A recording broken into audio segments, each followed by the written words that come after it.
Hello lovely, it's your girl Jennifer. So today we are going to learn how to cut this two bustier with underbust corset and this v-neck keyhole.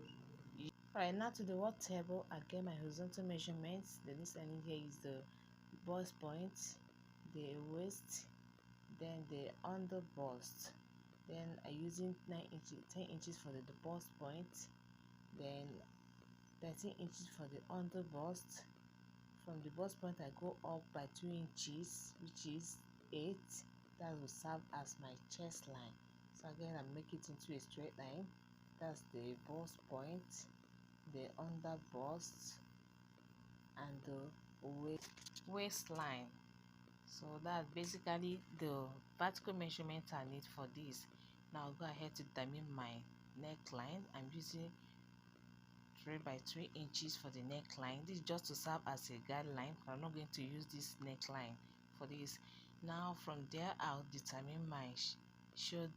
My shoulder measurement is 16 divided by 2, which is 8. I add half an inch and now come down by 1 inches from there.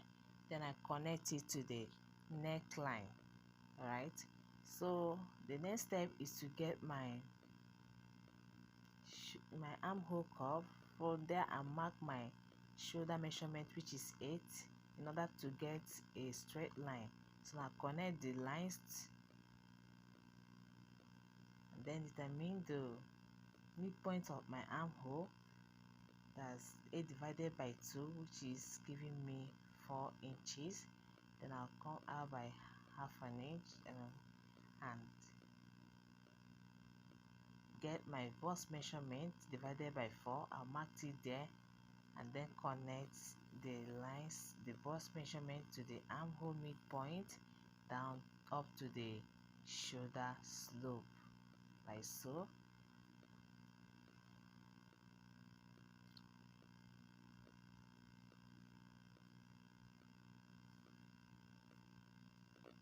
Alright, so I'm gonna head to blend it a bit. Now the next step is to label it. That's my chest line, the bust point, the under bust, and the waistline. Now from the bust point, I'm going to mark my nipple to nipple measurement divided by 2. Mine is 4 inches.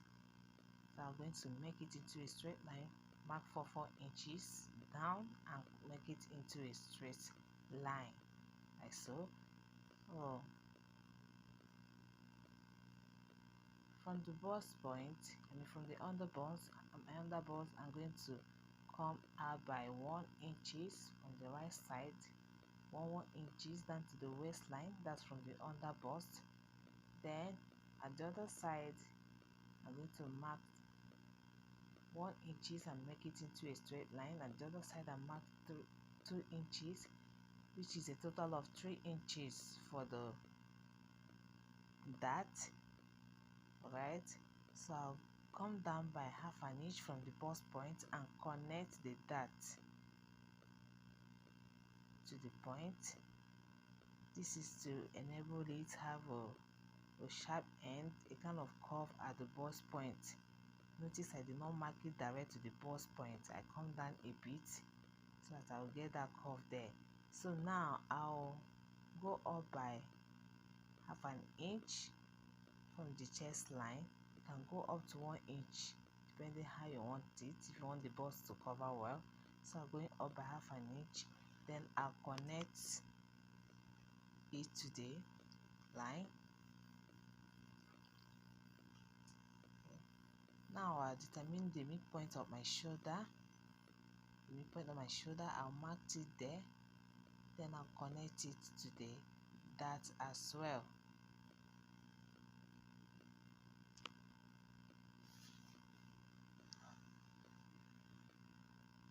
Okay, that's the shoulder that I'm creating here.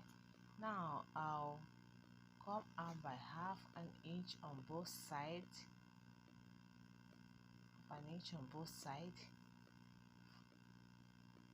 and then connect it to the bust point. Alright, so That place I marked a half an inch should not serve as my new neckline. Don't forget that.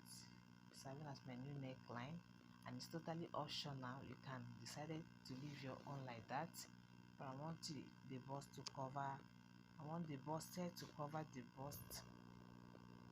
bust a bit.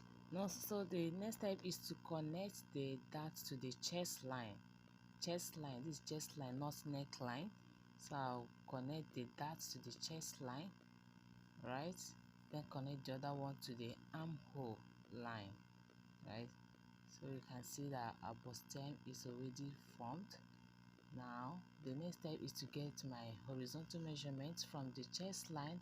I'll divide my bust divided by 4 plus the 1 inches that taken. I'll add it there plus the sewing allowance. I'll mark it. Now to the chest line, my waistline, waist divided by 4 plus 3 inches that taken and plus sewing allowance. I'll also mark it there.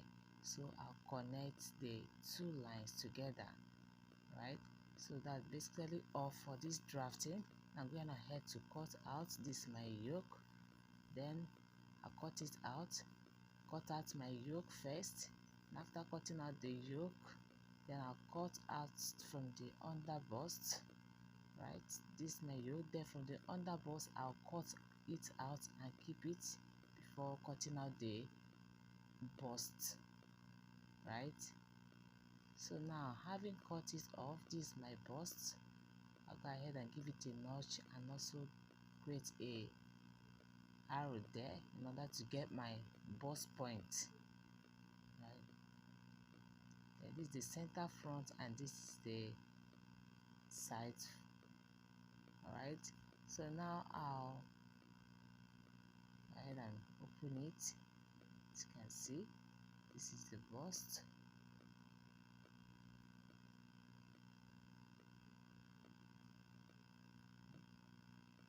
This is the bust. So this is my under bust to the waistline. So I'm going to cut out the dart. All right, remember I cut off the under bust. Now this is it. Then I've cut out the dart, add it together. So the next step is to fold it and get a fresh paper for my Basque waistline. Now I've added a fresh paper for my Basque waistline. All right, now from the center front, I'm going to come down. Let me trim it off first. Okay, that trimming it off, the paper I added there is 5 inches. So look at it, it's 5 inches. So from there I'll mark the 5 inches and connect it to the waist, right? I mark the 5 inches at the center front, and from there I connect it to the waist. That's just it for the Basque waistline. So I'm going ahead to trim off the waist, the Basque. Now that's totally off for it. Okay, at the Basque waistline.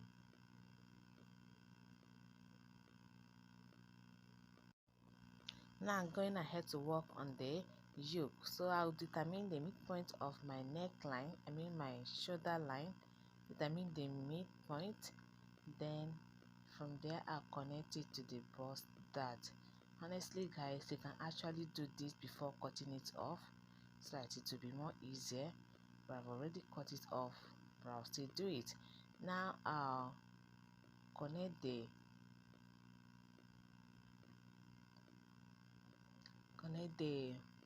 dart, the midpoint to the dart.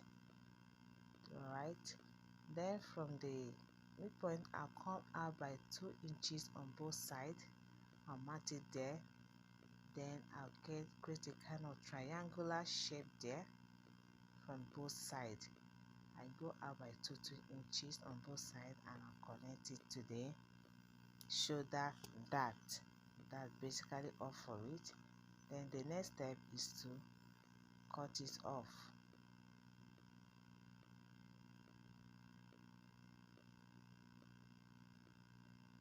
Wow, that's a mistake there. So I'll cut it off. Now I've cut it off. The next step is to open it. I'm going ahead to open it. Have you seen how it is formed? I call it M shape. Now, so that's it. So I'll go ahead and trace the bustier on it, on my fabric with the lining. I've traced it and cut it off. Then the Basque waistline, I've traced it on a different fabric. The fabric I use here is crepe material, so I've traced it out. And the bustier, I'm gonna head to cut the pad. I'm using wording for the pad. You can use any pad of your choice. So I'll cut off the pad, my wording, and also the lining. So I'll go ahead to join the pad together. Right, I join it with my pin, my office pin. So I'll join it before sewing it. All right, so I'll go ahead to join it. That's one part of it. So have you seen? Okay, see, it's already standing. I just hold it with my pin. Then after sewing it, I'm going ahead to notch it. That's important. Make sure you notch yours to create that. So now I press the yoke with my crepe fabric. This is the yoke. This is the yoke. I trace it out with my crepe fabric and also do the same with the lining. Right. So now this is the Basque waistline. Go ahead to cut out the piece of my fabric and create a create my boning case. I'm going ahead to attach my boning case. As you can see, just place it and fold it into two. Your boning case should be, the way you're going to cut it should be the size of the boning you're going to use. The boning I'm using is 1/2 inch boning, so that's why the boning is that tiny. So I'll go ahead to sew it. All right, simple. Just make a stretch line on it and sew the boning case on it. Okay.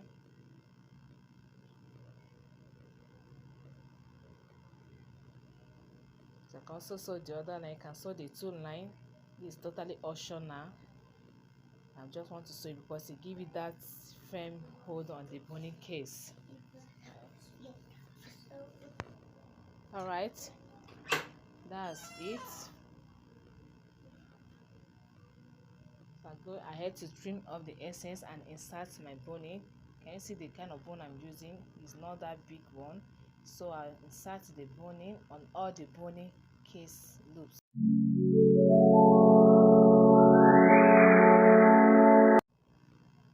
All right, this is the yoke. This is the yoke. I've turned it with the lining. Just turn it to the lining, right side facing each other, and make a stitch around it. Make a stitch, noting the v-neck. You can notch it there, then stitch the other side. All right, then make the other side. Just stitch it the way it is. After stitching it, you notch it and turn it. That's all for it. And also the neckline, you stitch the neckline and notch it. Now that's the yoke. I'll stitch it. I'm gonna head to stitch it and also make a notch around it. Make a notch around it. Right. Okay. So this is it. I've turned it on. I've turned it. So this is the yoke with my lining. So having done that, I'm going to add it to my fabric. Just place it on your fabric like so. I'm going to turn it with lining. So place it on your fabric, then you use your lining and place over it. Remember, right side facing each other when you're turning it. Right side facing each other like so. So this is the lining. I'm gonna head to turn it, place the lining on it. So you can use your office pin to hold it before stitching. Okay, now I've done stitching it. Go ahead to trim it off and give it a notch at the neckline. So give it a notch, then I've knit. Now this is it. This is it. All right, gonna ahead to attach my Basque waistline to the skirt. All right, I didn't know this thing wasn't recording when I was doing that. You just place it and make a mark following the Basque. All right, make a mark and now cut it off. It's that simple. Okay, just look at it, just make a mark on it and cut it off in the shape of the basque. So I'm gonna head to sew it. So this is it. All right, this is the skirt. Okay. So I've joined it together. All right, so this is basically all for it. So thank you so much for watching. If you find this tutorial helpful, give me a thumbs up and kindly subscribe to my channel. Thank you.